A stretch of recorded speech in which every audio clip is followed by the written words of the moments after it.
The telegram was one sentence, 8 words. Frank Sinatra read it and his entire life changed. He never married that woman, never explained why. The telegram was buried with him. Los Angeles, April 15, 1951.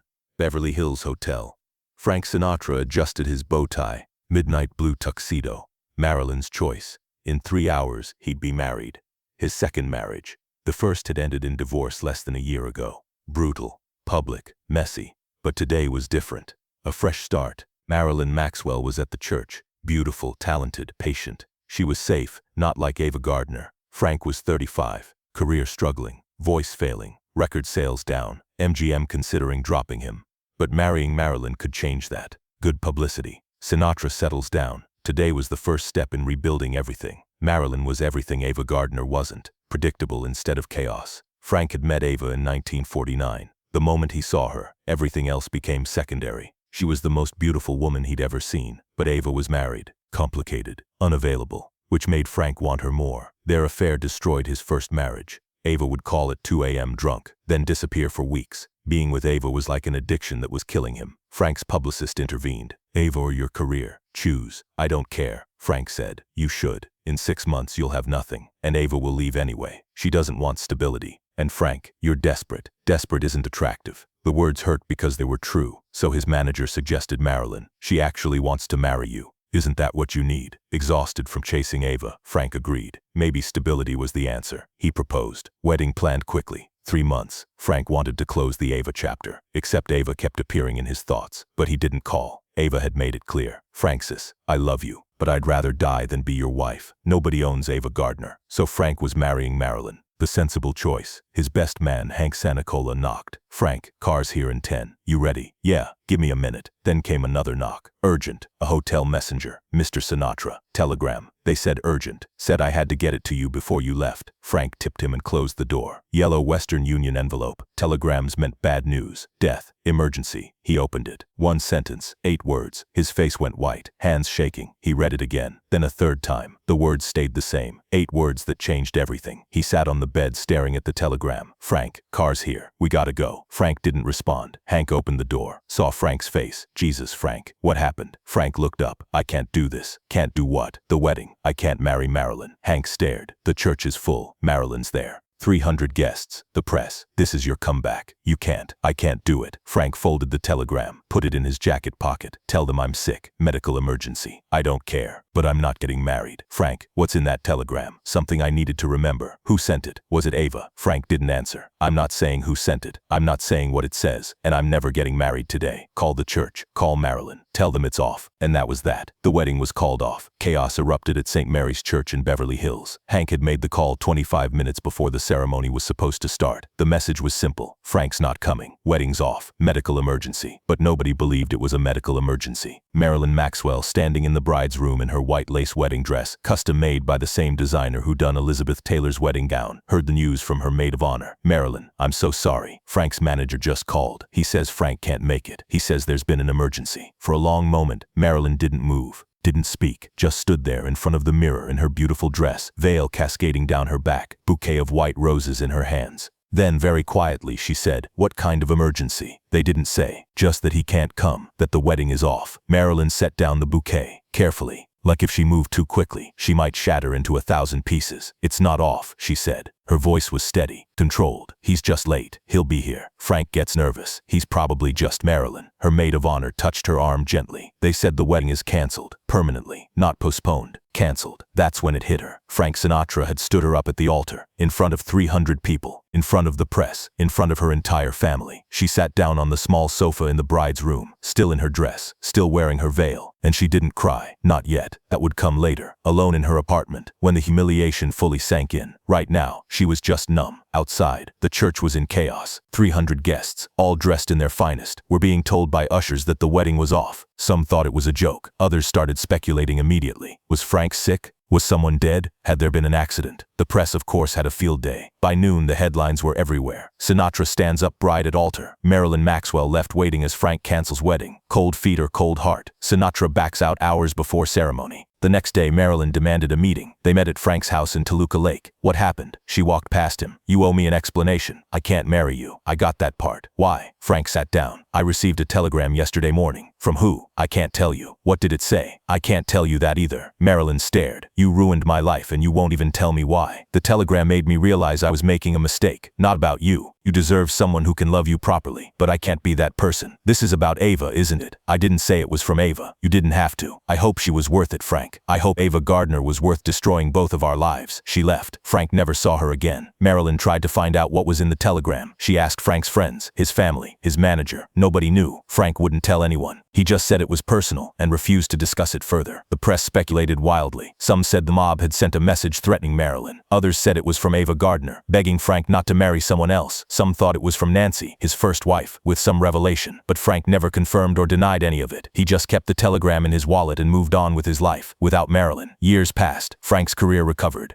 He got the role in From Here to Eternity, won an Oscar, became bigger than ever. He eventually married Ava Gardner, the tempestuous relationship everyone had warned him about. That marriage ended in divorce too. Then came Mia Farrow, then Barbara Marx. But Frank never married Marilyn Maxwell, and he never forgot the telegram. His daughter Nancy noticed it when she was a teenager. 1959. She was going through Frank's wallet looking for money. She saw the folded yellow paper. Dad, what's this? Frank took the wallet from her quickly. Nothing, just an old telegram. Can I read it? No. Why not? Because it's private, Nancy. Leave it alone. But Nancy had seen how carefully Frank refolded it, how gently he placed it back. This wasn't just any old telegram. This was something important. She asked her mother about it. Nancy Barbato had no idea. I don't know anything about a telegram, but your father keeps a lot of secrets. Nancy asked Ava about it when Ava and Frank were still together. Ava had seen it too. Do you know what it says? Nancy asked. Ava smiled sadly. He won't tell me either. I've asked multiple times. Frank says it's something he needs to keep to himself. Doesn't that bother you? Your father is full of secrets, Nancy. The telegram is just one of many. The years went on. The telegram stayed in Frank's wallet. Always. Through 4 marriages. Through career highs and lows. The paper became more worn. The creases deeper. The ink faded. But Frank kept it. In the 1970s, during his marriage to Barbara, she found the telegram. While doing laundry, it had fallen out of Frank's pants pocket. She picked it up, unfolded it carefully, and tried to read it. But by then the telegram was so old, so faded, that most of the words were illegible. She could make out fragments. Don't her, you'll regret. But the full sentence was impossible to read. Barbara was about to ask Frank about it when he walked in. That's mine. He took it from her gently but firmly. Frank, it's falling apart. Why don't you just throw it away? Or at least tell me what it says. Because I need it. For what? To remember. Remember what? Frank looked at the telegram. The paper was so thin now, so fragile. He'd been carrying it for over 20 years. To remember that some decisions aren't really decisions. They're just admitting what you already knew was true. Barbara didn't understand, but she stopped asking. Frank's friends knew about the telegram too. Dean Martin had seen it. Sammy Davis Jr. had seen it. They'd asked about it over drinks late at night when Frank was in a talking mood. Come on, Frank. We're your best friends. You can tell us. What's in the telegram? Frank would just smile and shake his head. Some things you keep to yourself, boys. This is one of them. Is it from Ava? Sammy asked once. Frank's smile faded. I'm not saying who it's from, but it's why you didn't marry Marilyn, right? The telegram came the day of your wedding, and you called it off. Yeah, so whatever it said, it changed your mind about getting married. It didn't change my mind. It reminded me of something I'd been trying to ignore, which was that I was marrying the wrong person for the wrong reasons. Dean leaned forward. So the telegram told you not to marry Marilyn. The telegram told me the truth, and sometimes the truth is all you need. That was as close as Frank ever came to explaining it. The truth. Whatever was written in those 8 words was a truth Frank couldn't ignore. A truth that made marrying Marilyn Maxwell impossible. Over the years, people developed theories. The most popular, Ava Gardner sent it. Don't marry her. You love me. But Ava denied it. I didn't send Frank any telegram. That wasn't from me. Another theory. Nancy Barbato wrote about the children, about responsibility. Nancy denied it too. I would have wanted Frank to be happy. The telegram wasn't from me. A third theory involved the mob. A threat or warning about Marilyn. But it didn't fit. If it was a threat, why keep it for 40 years? The most likely explanation. Someone who knew Frank better than he knew himself. Someone who saw he was making a mistake marrying Marilyn when he still loved Ava. Whoever sent it, those 8 words were powerful enough to stop a wedding, powerful enough to carry for 47 years. In the 1990s, as Frank's health declined and his memory started to fail, the telegram was still there, in his wallet, Always. Nancy would visit him at the house in Beverly Hills. Frank would be sitting in his chair, sometimes lucid, sometimes confused about what year it was, but he always knew where the telegram was. One afternoon in early 1998, just months before he died, Nancy was helping Frank organize some paperwork, going through old documents, old photos. "Dad, your wallet is so worn, maybe we should get you a new one." Frank's hand shot out faster than she'd seen him move in months. "No, that wallet stays." Okay,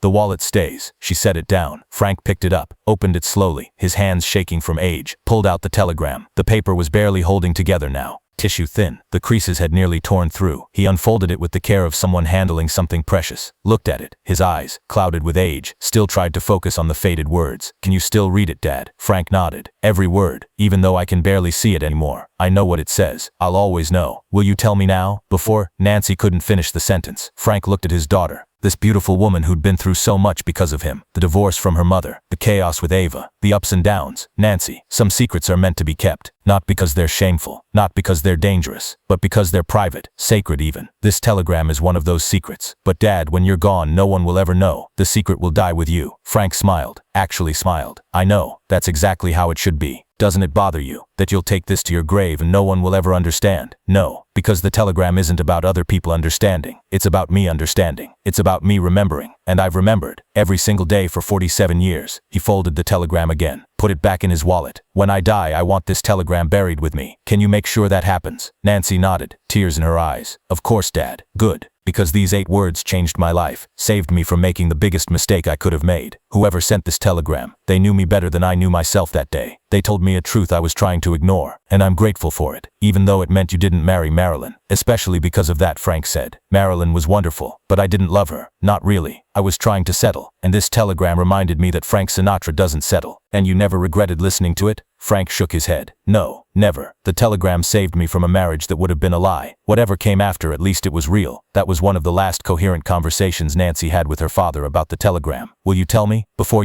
it's too late." Frank smiled at his daughter. "Some secrets die with you, Nancy. This is one of mine. But why? What's the harm in telling me now, after all these years?" "Because the telegram isn't about the words anymore. It's about what they represent, and that's between me and whoever sent it." Nancy never asked again. On May 14, 1998, Frank Sinatra died at age 82. His family gathered to go through his belongings. In his wallet they found the telegram, still there, still folded the same way it had been folded for 47 years. Nancy unfolded it carefully. The paper nearly disintegrated in her hands. The words were completely illegible now. Whatever the telegram had said, it was gone, faded into nothing. But there was a small notation on the back of the telegram, in Frank's handwriting, added sometime in the years since 1951. It said, "The best decision I never made." Nancy showed it to Barbara, Frank's widow. "What does this mean?" Barbara looked at it. "I think it means Frank was glad he listened to the telegram, that not marrying Marilyn was the right choice, even if it was hard, even if he never explained it. But he married Ava right after, and that marriage fell apart too." "Yes, but Frank loved Ava, really loved her. He never loved Marilyn that way. The telegram saved him from a marriage that would have been wrong,